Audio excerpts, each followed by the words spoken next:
بسم الله الرحمن الرحيم، وما توفيقي إلا بالله. ورسالة توعية جديدة وسيارة مرسيدس سي 180. طبعا العربية اللي معانا النهاردة فيها كارثة كبيرة جدا. العربية مشغولة باحترافية شديدة، مغيرة الربع الأمامي شمال، وشغل في الشاسيه زي ما احنا شايفين. المعجون اللي موجود تحت ايدينا والفليتو ده اللي موجود زي ما احنا شايفين كده مع بعض، وكل ده معجون. الربع ده متغير، الفليتو ده طبعا تركيب بتاعنا معمول هنا في مصر. طبعا العربية مشغولة، وصاحب العربية طبعا مغير الماسك الأمامي وصرف على العربية كتير جدا، على أساس إن الشغل اللي فيها ده طبعا تغوى اي واحد ان هو بيفرج عليها وبيشتريها بالشكل الجميل وبالسعر العالي اللي بيشتريها طبعا، وبعد كده يلبس في عربيه مغيره ربع، وطبعا تبقى مشكله في العربيه في المشي والتراخيص والبيع والزوايا.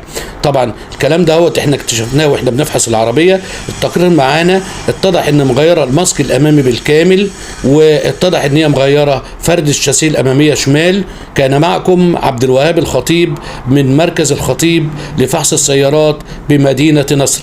دمتم في رعاية الله وأمنه، والسلام عليكم ورحمة الله وبركاته.